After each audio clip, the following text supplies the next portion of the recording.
So welcome to the 2015 NASA Ames Summer Series. Space biology is important for many reasons. It informs our human exploration missions. It informs astrobiology. It informs our life support in space. And it informs how we function here on Earth. Most importantly, space biology is a science that looks at the mechanisms of biology or life. Space biology is also an integral part of NASA Ames research.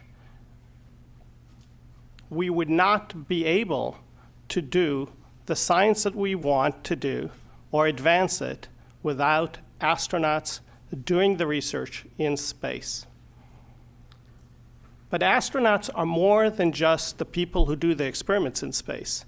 They have a life that we could learn and inspire to do and follow. Today's talk, entitled Rats, Folks, and Jellyfish, Studying Life in Space, will be given by astronaut Dr. Rhea Seddon.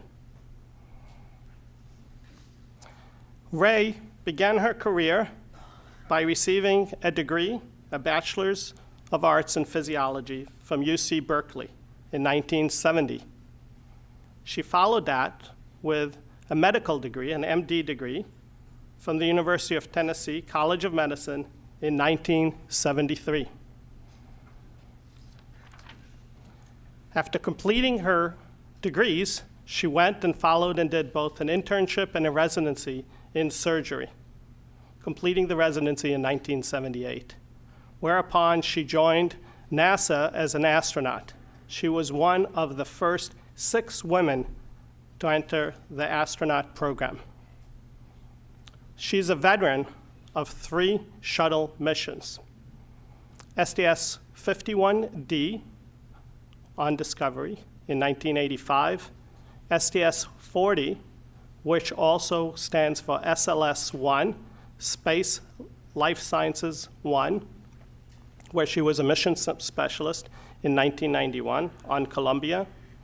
And then STS-58, SLS-2, payload commander this time on Columbia. That's quite an achievement, both being a doctor and astronaut.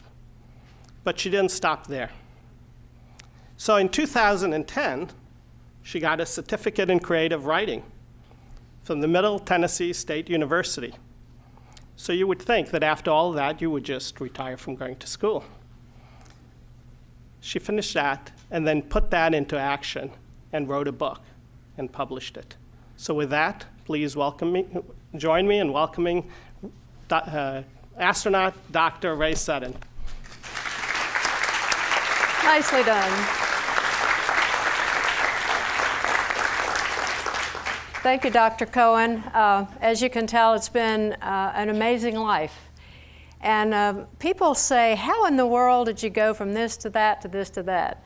And, you know, for me, it's interesting to ponder that.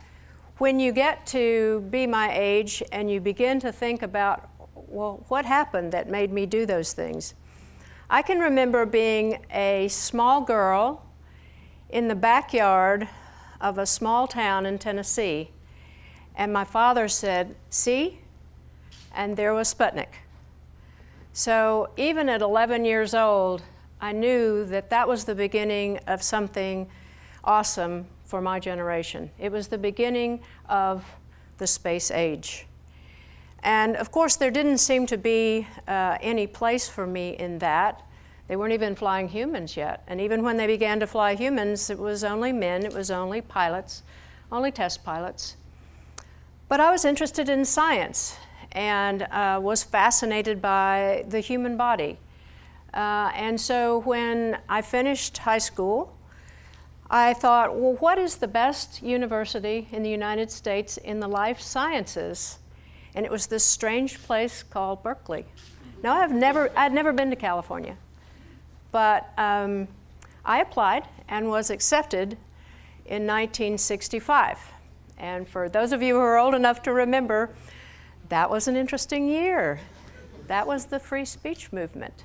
And that morphed into the anti-war movement and the People's Park movement and free love and drugs. And there I was in the middle of it. I sort of felt like later on when I watched the movie Forrest Gump, it's kind of like, here I am, and why am I here? But I certainly got a good education at Berkeley, both in physiology and in life in general. But I was one of the few people at the time that was majoring in science. Women just didn't do that, particularly women that I knew. Luckily, I had some good mentors along the way. But as I was finishing Berkeley, I thought I'd really like to go to medical school. But you can imagine coming from Tennessee, my first couple of years at Berkeley, I struggled to keep up with all of the rest of the people who were pre-med. About a third of the class started as pre-med students, so there was a lot of competition. My grades weren't great. I joined the pre-med club, and the advisor kept saying, if you don't bring your grades up, you'll never be able to get into school. And of course, getting into the California schools was close to impossible unless you had a 3.98. When I applied to medical school, I had a 3.25. My last 2 quarters were straight A's, and apparently that counted for something. And it certainly counted for something at the University of Tennessee, where not too many students were applying from Berkeley, as you can imagine, but Berkeley had such a great reputation. But they were not taking very many women in medical school back then. It's hard for young women today to realize that women were just not being taken into those fields. But the University of Tennessee, the year I applied, decided that they were going to take a lot of women because there was a big push to train more women doctors. So in a class of 100, they took 6 women. That was a lot. It took hard work, it took dedication, and it took fitting in with a group of men and learning to work with men and with male professors. There were very few female professors. There were a lot of nurses that helped along the way, nurses who hoped that women would succeed in medicine. So I was fortunate that was part of my background, learning to work with all kinds of people. My skills, my talents, my interests fell into the world of surgery. And if it was strange to have a woman doctor, it was even stranger to have a woman surgeon. But I applied to the university program and was accepted and was the only woman that they'd ever had in the surgery program. But again, lots of hard work, lots of people who wanted me to succeed, and I was successful in that. And so I was going to go be a rich surgeon. That was my future. I loved it, and so that's what I was going to do. One of the professors that I worked with said, "You should come out to my flying school. I have a flight school out here. You'd love to learn how to fly." And I thought, I'm going to be like him and have an airplane when I'm a rich doctor. So I asked my father for flying lessons, and he gave me flying lessons, and I got my private pilot's license. And then all of a sudden, rather serendipitously, if you read my book, you'll see how strange this was. I found out that there was going to be a selection for space shuttle astronauts. Well, people kind of didn't even know in 1977 what the space shuttle was going to be. But I wrote for an application just to see whether or not I met all the criteria to apply. And I did. You had to be at least 5 feet tall, and I made that by 2 inches. And you had to be in good health. You had to have a bachelor's degree, preferably an advanced degree, and preferably experience in your field. And they took my residency, my 4 years of residency, as experience. I thought it was more school, but they thought it was experience. So I applied to the space program. Lo and behold, in the summer of 1977, I was called to Houston for an interview.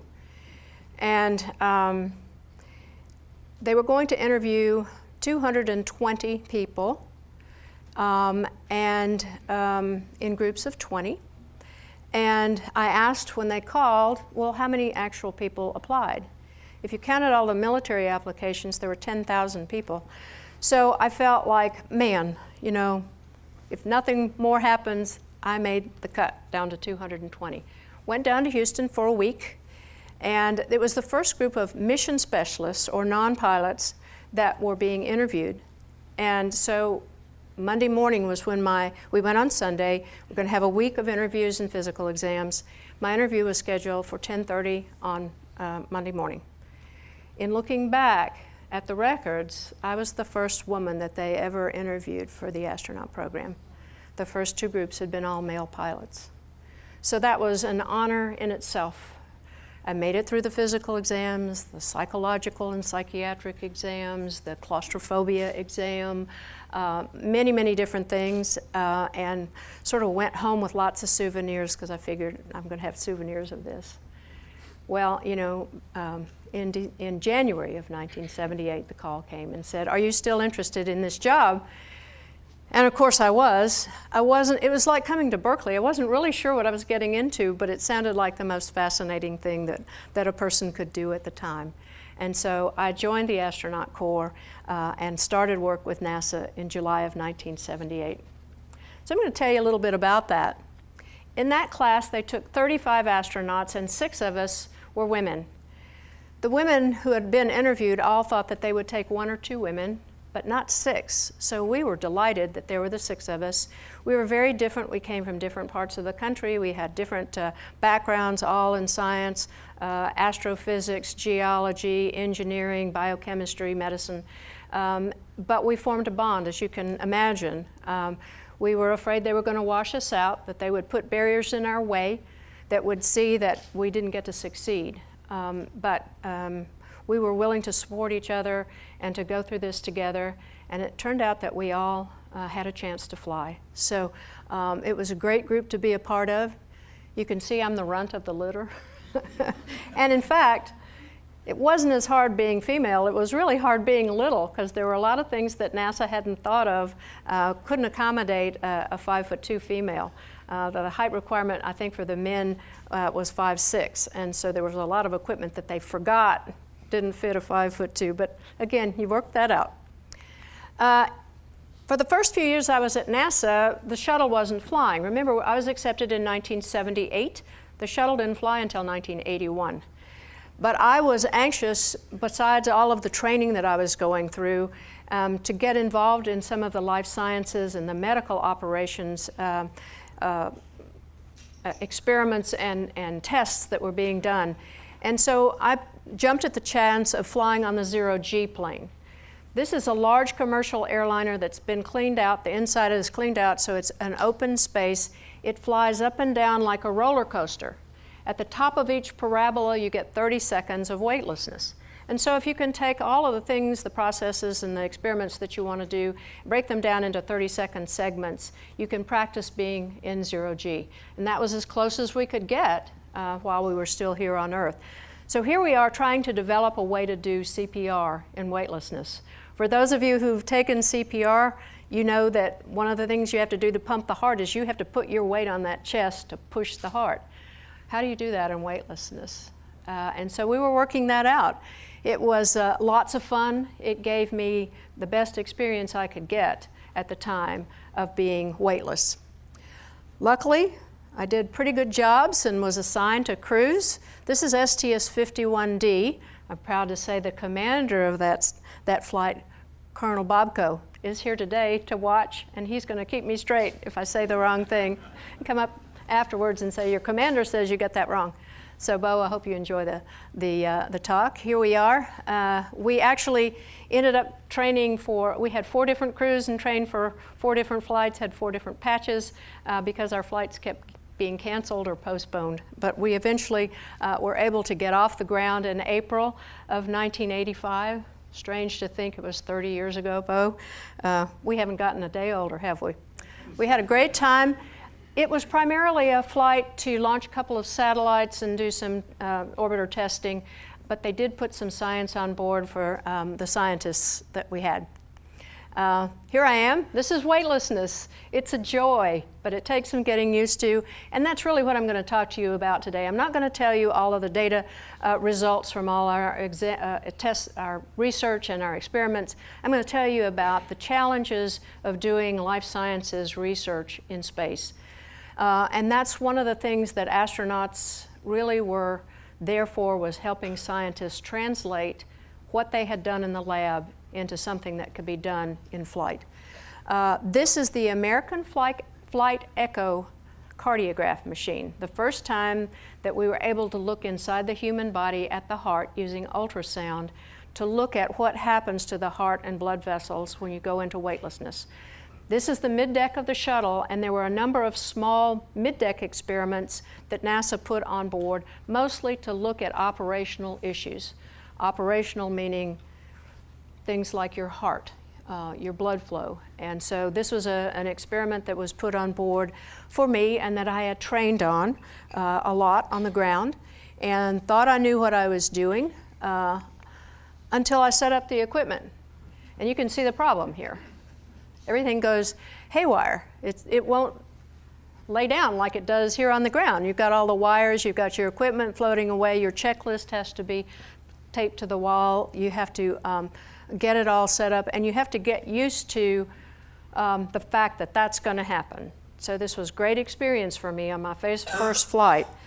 Here we are doing that experiment, and it almost looks like we're standing on the ground, but we have our feet in foot loops on the floor to stabilize ourselves. Here I am with Jeff Hoffman looking at his heart. You can tell how tall and thin he is. His heart's right there for me to look at. But lo and behold, his heart swung out a little bit. It was in a different place in weightlessness, and so had to fish around for it. But you can see we're a little bit better organized. And the way you can tell that this picture was taken in space and not on the ground is the bumper stickers in the back. We like to advertise our schools. Jeff went to Amherst, I went to the University of Tennessee, and we tried, when we were taking nice pictures, to bring back home to slap those on the wall. We obviously didn't do that in training. They do let you take a few things with you when you go into space, just so it looks like you're really in flight. Lots of good information came back on 4 subjects during this flight. We even trained one of our payload specialists to do some studies on motion sickness. This is Senator Jake Garn. He's the first politician in space. He was a senator from the state of Utah. A lot of controversy about flying politicians. But Jake got a lot of experience here. You can tell that he was very suited to doing the brainwave test by his hairline. That's why we told him that that was the one he needed to do. But looking at space motion sickness, the press sort of had a heyday with making jokes about poor Jake doing motion sickness studies, getting sick in space. He's a pilot, he'd never been sick. But anyway, Gary Trudeau did a series in Doonesbury calling him Barfing Jake Garn. And he did really well in space at barfing. He certainly did a lot of work for us, and later on in some of NASA's dark days, it was very helpful to have him representing us in the Congress, and he was very well respected because he had been there and done that. So here's Jake, but you can see he's got to put all of his equipment in a place, stabilize himself in order to get the good science. So it can be done by private citizens, but it works a little bit better when you do it with people who know the science. I was fortunate. About that time, I was assigned to another space shuttle mission. It was called Space Lab Life Sciences 1.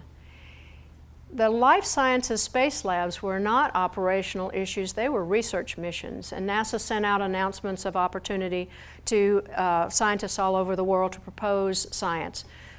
Lots of proposals came in, a few were selected for flight. Certainly, I think even some of our experimenters and our research scientists are here today to hear the talk.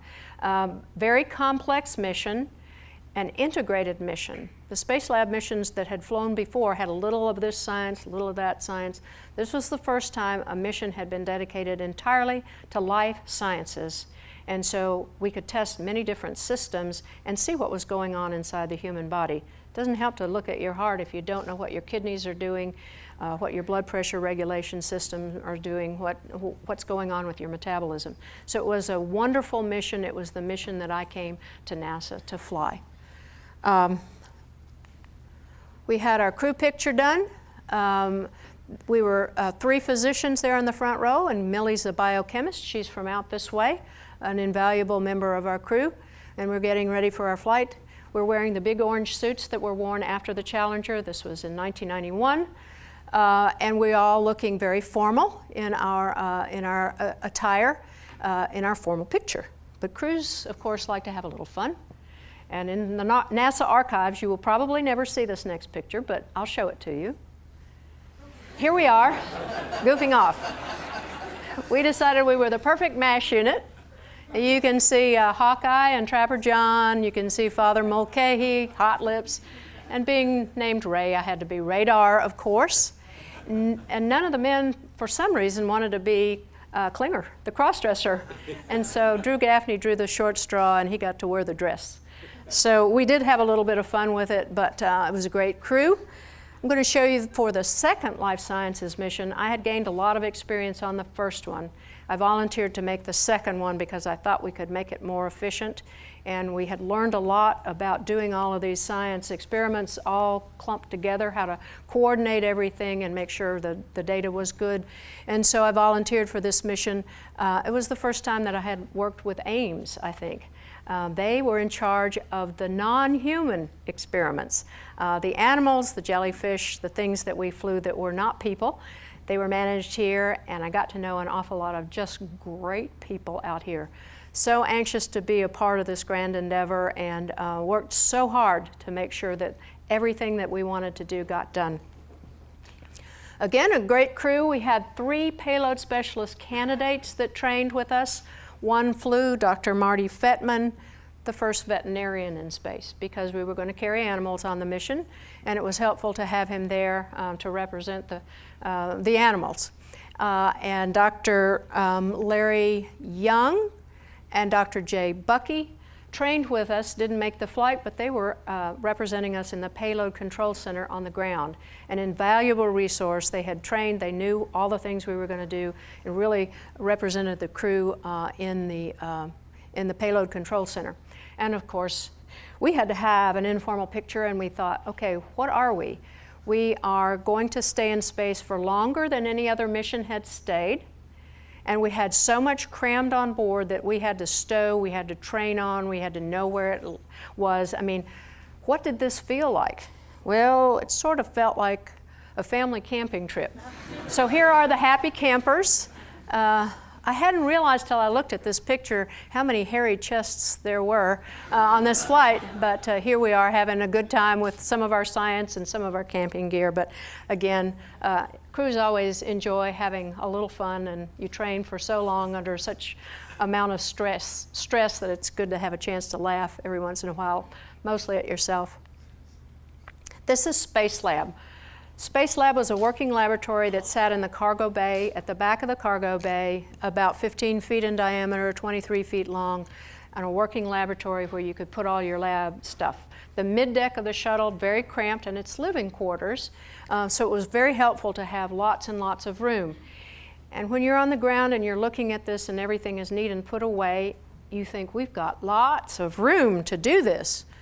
Well, it fills up fast. And it fills up in many dimensions. Imagine if we in this room could use all the real estate that's up above us. We're using maybe a third of the space in here. There's a lot more real estate. And that's what we had to learn to do when we were in the Space Lab. You see Millie up here? We had lots of stowage. We learned how to hook our feet on the handrails and open up this, and it was a great place to stow. On the ground, it was kind of a pain to get stuff out of there, but in space, it worked well. Lots of checklists, lots of things out that we needed to leave out because we were going to do something later that day. Lots of people back in there. Who's that? Anybody know? Looks terrible. Not space motion sickness. That's Recessa Annie. We did some tests of doing CPR. Remember the one that I did early on? We took Recessa Annie with us to do a little bit more formal studies there. But again, learning to do it in a very different environment. The scientists know how to do it in their lab. They have no idea how they're going to do it up there, and that's the role of the astronauts. And that was part of the fun that we had, trying to think about how are we going to do this, and what's it going to look like, and what do we do if it doesn't act that way when we get there, and figuring it out to get the job done. Many, many experiments, a lot of people counting on us. the scientists said, you are our eyes and our hands in space, and we took that responsibility very seriously.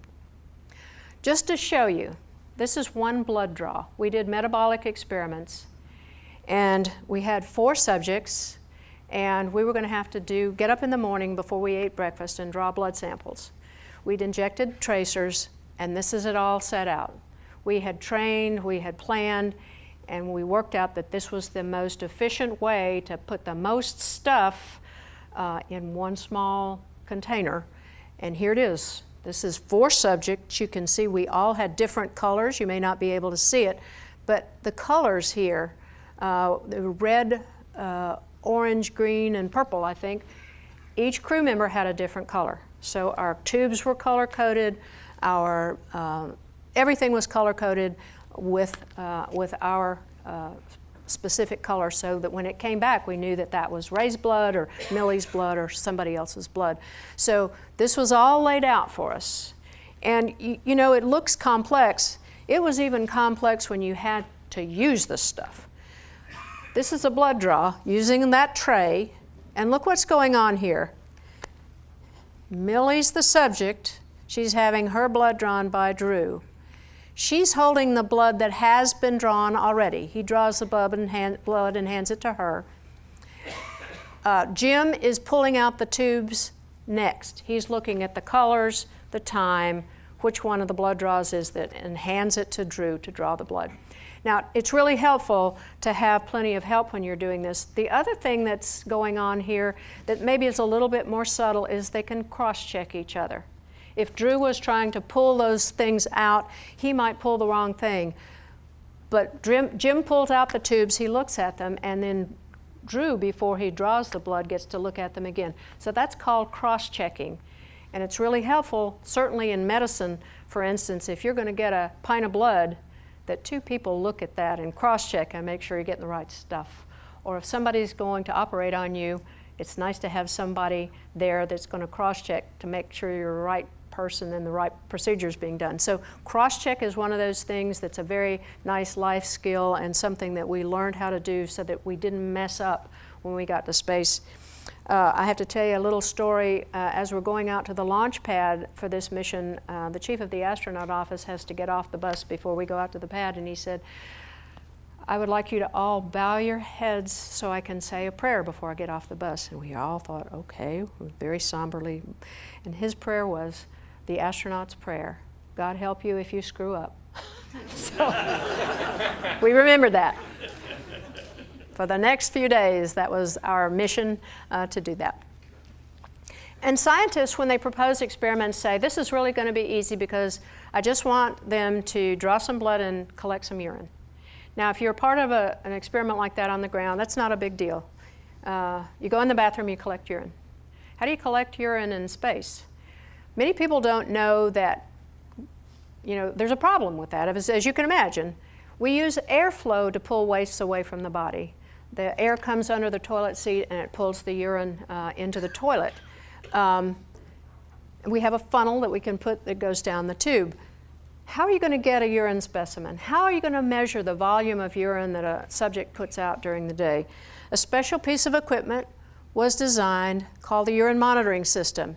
Pulls the urine in, centrifugally separates the urine from the air.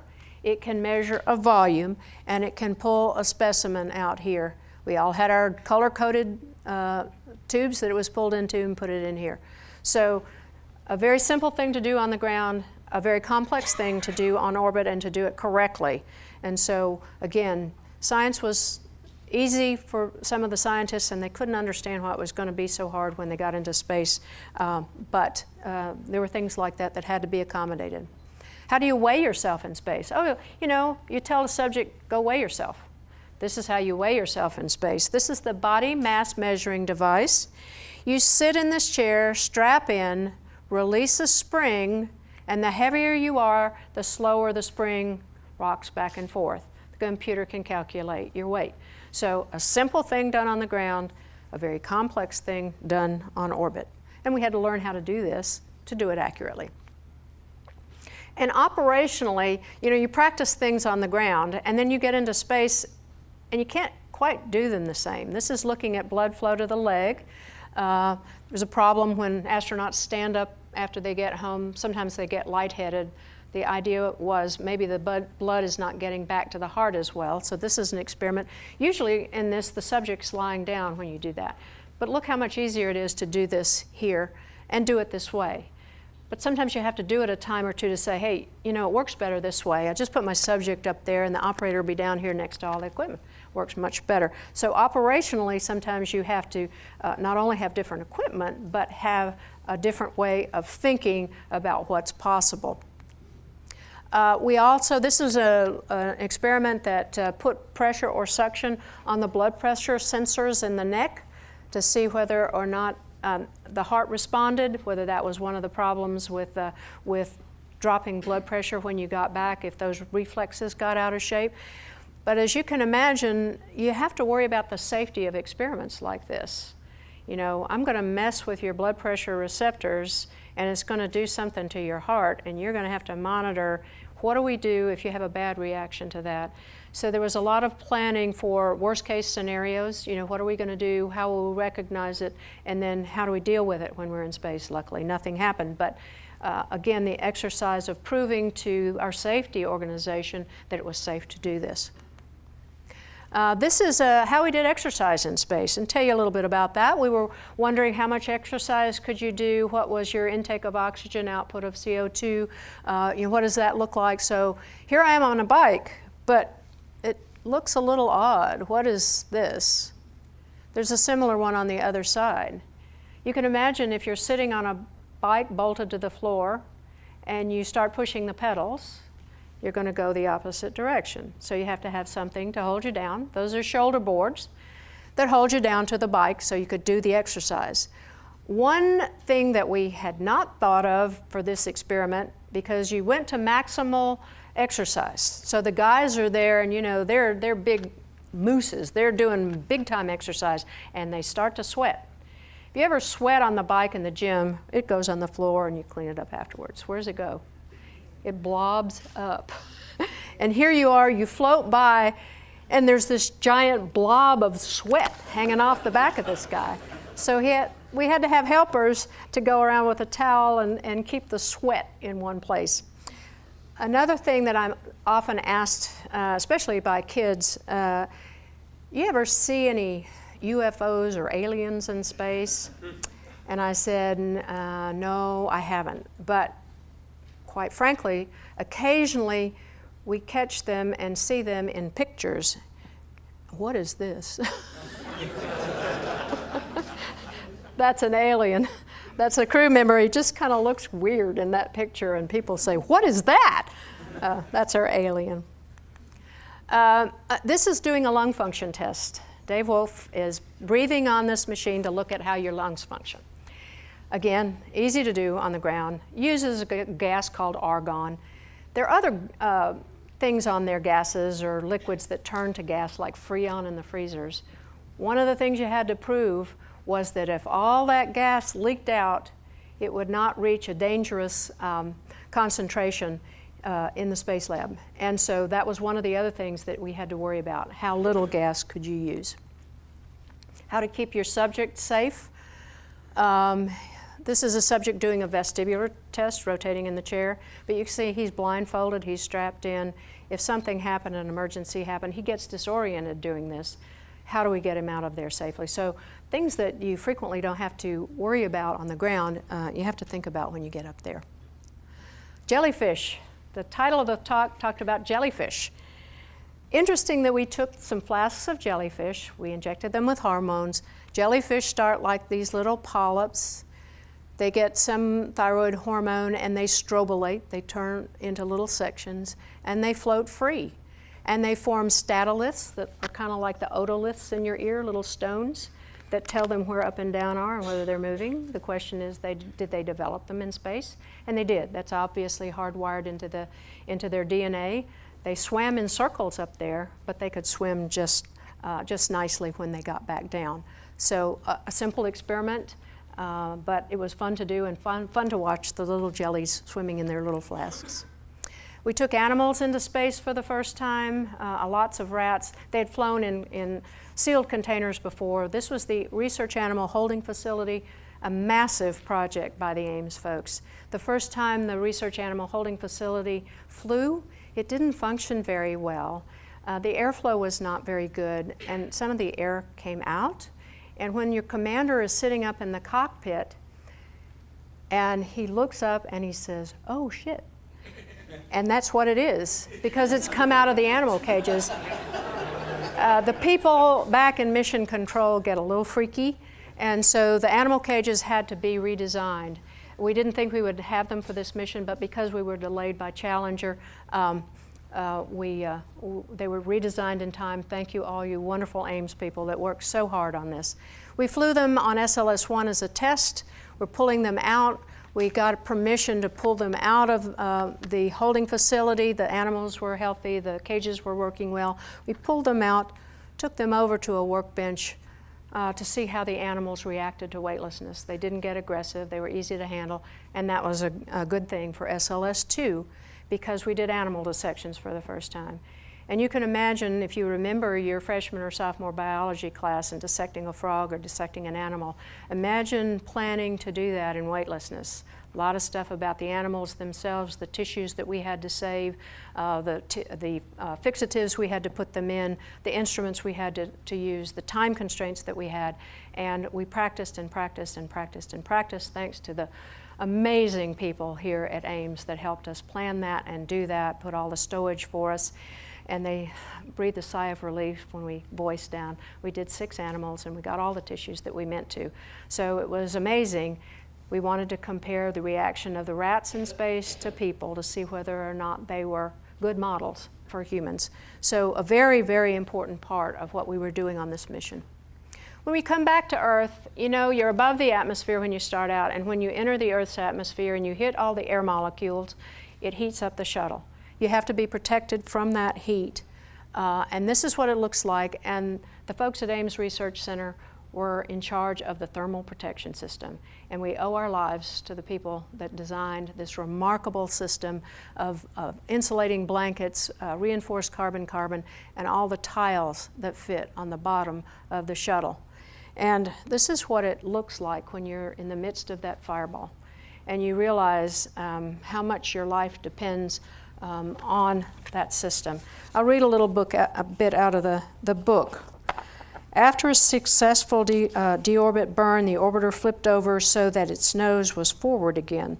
The nose had to be cocked up about 40 degrees so the heat shield tiles on the underbelly would get most of the heating during re-entry. As we sank deeper and deeper into the atmosphere, an orange glow began to appear out the windows. Behind my head, heated air molecules struck the tail and created bright flashes of light on the backs of Brian and Sid's helmets.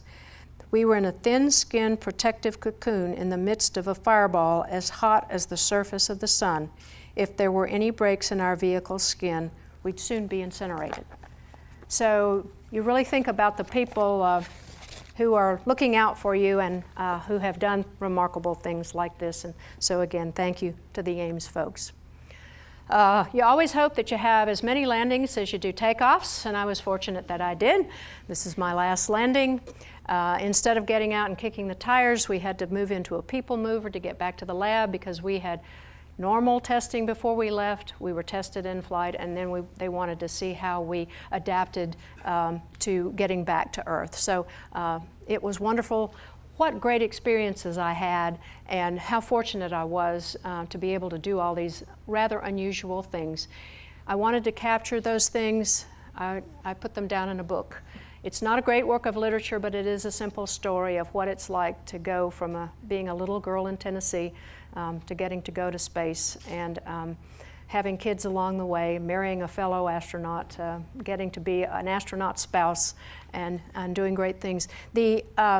The logo on the left is the astronaut symbol, slightly modified, and it is the logo for my book. So again, I appreciate your being here, and we'll do some questions and answers if we have time. Yes. All right.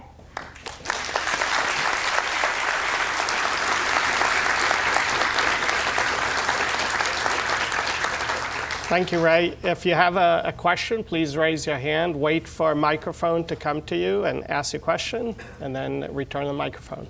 Thank you.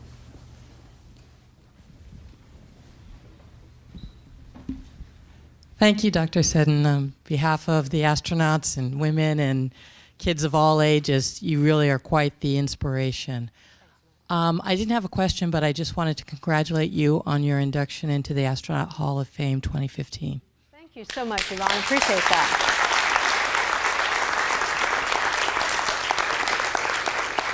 It was quite an honor. You know, I heard a talk recently by an astronaut scholar who talked about the value of recognition. You know, when you think you're doing a pretty good job, you're not really sure until somebody rewards you in some way or mentions you in some way. So I always try to remember that, to tell people how much we appreciate the things that they've done for us. Other questions? You talked a little bit about some things that are more complicated in space than they are on Earth. Is there any one thing that scientists usually fail to think about when they're thinking about space experiments, or something that you thought was interesting? I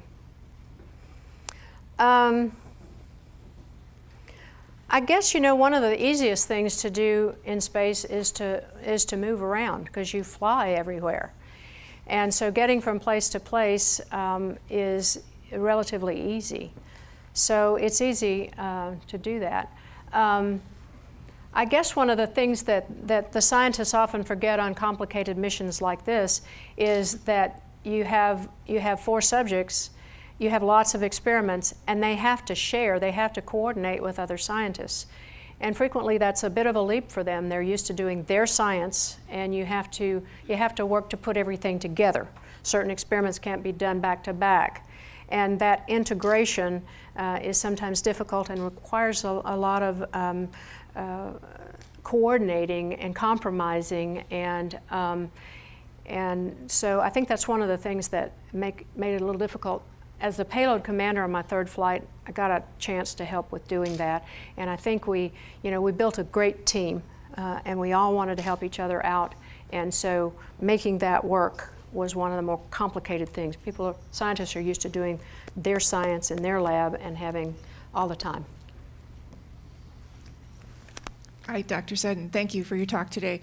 A good number of us got to work with Bob Phillips in the years after SLS-1, and so he passed a couple of years ago. I'm wondering if you have a good memory that you might share with us of something, since he didn't ultimately get to fly, but I know he served as Capcom on the mission. But Bob Phillips was a veterinarian who trained for us for SLS-1.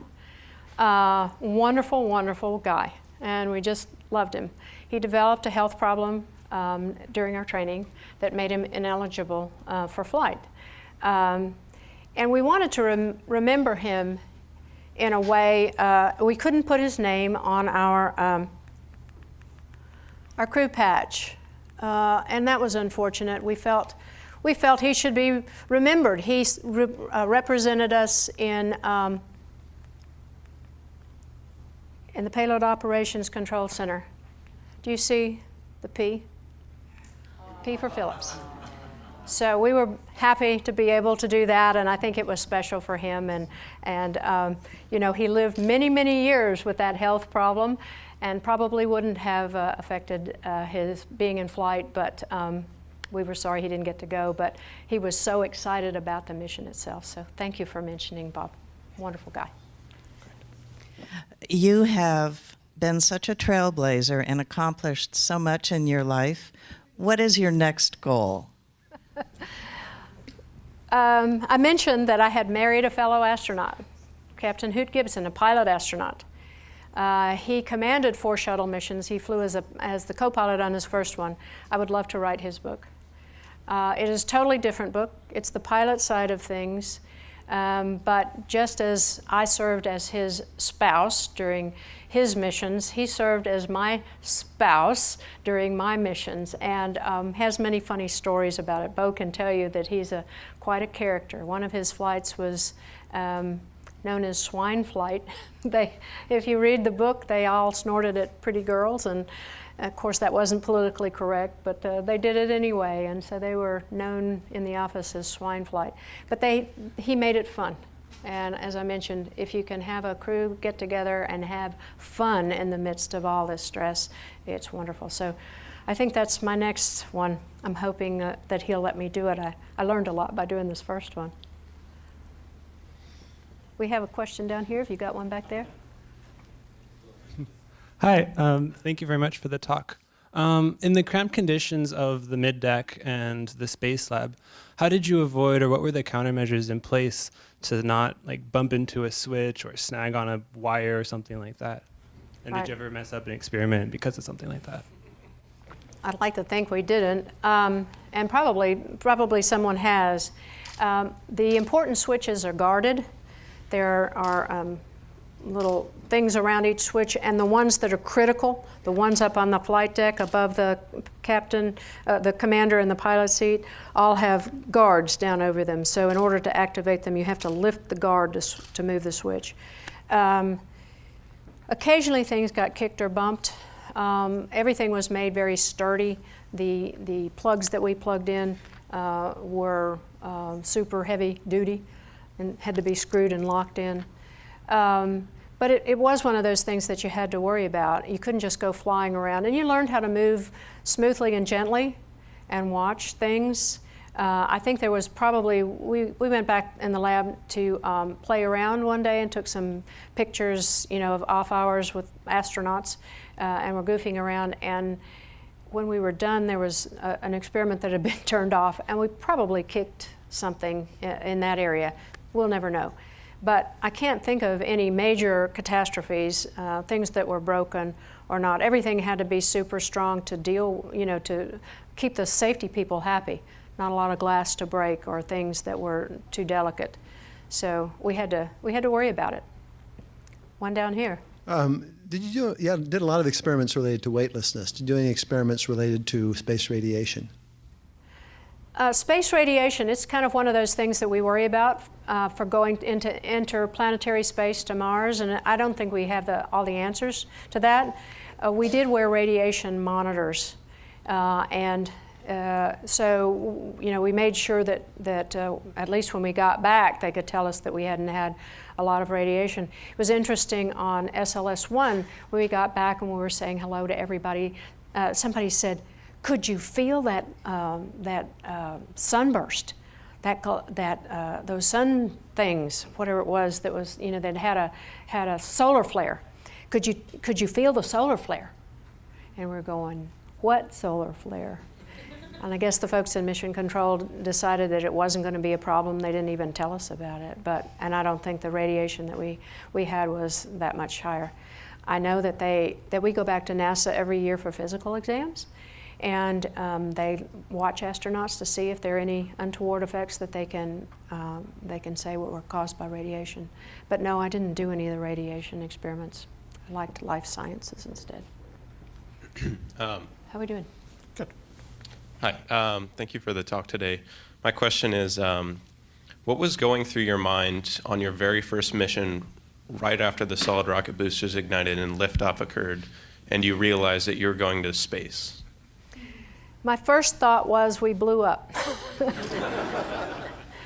You're sitting on the launch pad and you're looking at the sky, and of course you're very worried about whether you're really going to get to go or not. And Bo can tell you that until the very last of our launch window, they said, hey, Commander, what's the best way to get this thing off the ground? And Bo said, "I think you could pick up the count." And he said, "Okay, in 30 seconds, T-minus 9 minutes and counting." So it was, it was just kind of like, oh, we really are going today. We had decided we weren't going. And you're sitting there and when the main engines start, the top of the shuttle rocks back, and so you can see the launch tower, and you can see that you're rocking back, and when you come to upright, the boosters are going to ignite. And there's no way for anybody to tell you what that's going to be like. There's no simulator that simulates that. It really, really feels like an explosion. And I was looking at my hands in my lap and thought, I'm going to watch my body disintegrate. And luckily I was on the flight deck and I could look at the computer screens and see that we were still going in the right direction. But the ride on the boosters is just incredible. Lots of noise, vibration, acceleration. And that first launch, I think there's nothing that can prepare you for that, other than somebody telling you it's going to be something like you've never felt before. My husband describes it like it's a catapult off a carrier, just an all of a sudden jerk. But yeah, you have to be willing to take that risk and be ready to go. In the back. Hi.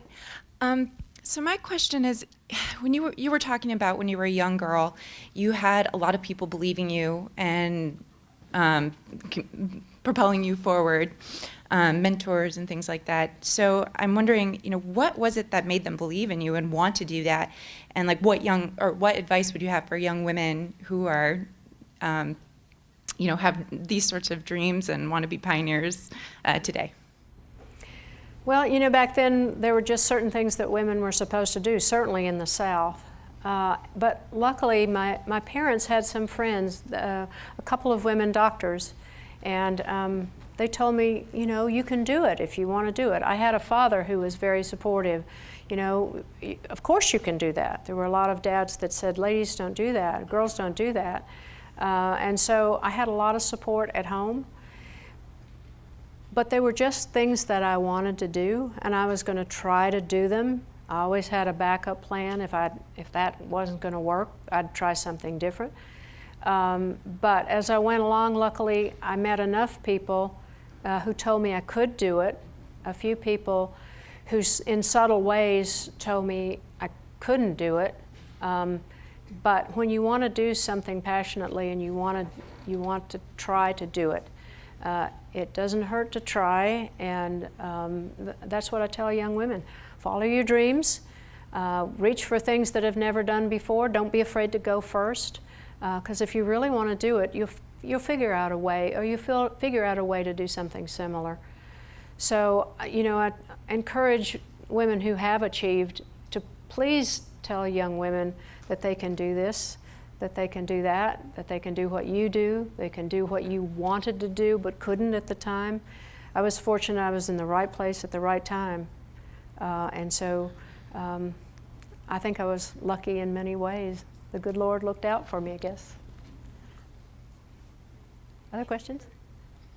Thank you for sharing your experiences with us. I think a lot of the vital information on the effects of weightlessness on humans has been researched for many years. Every single mission, and I think that a lot of the new things, while those macro scale experiments are still occurring and should still occur, a lot of the current experiments are more molecular. Where do you see physiological experiments going in the future? Where do you want to see us head in biological research?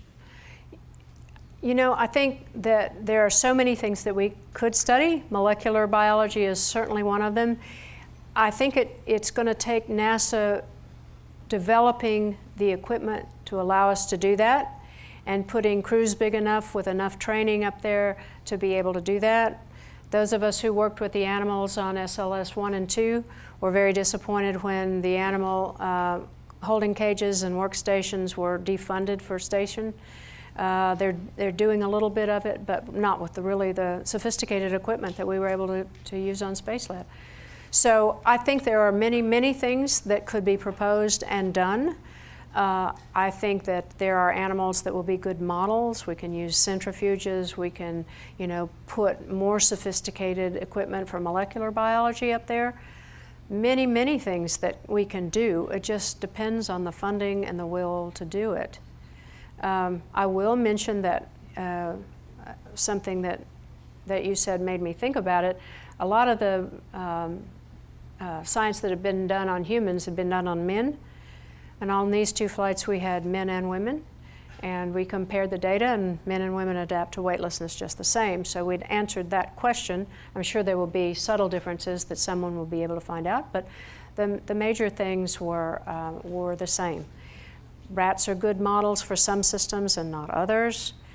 Certainly cells would be wonderful to be able to take up cells and do studies on them without having to fly rats.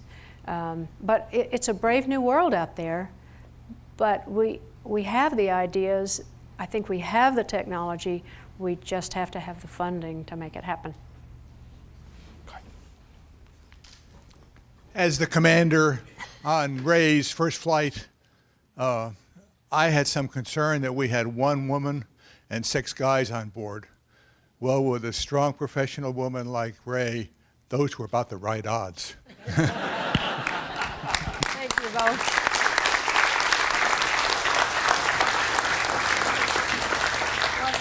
Luckily, my first commander was a supporter and was always encouraging, and there were no major problems, were there? We had a good time, too. Always great to have a good commander. So please join me in thanking astronaut Dr. Ray Seddon for an excellent talk. Thank you very much.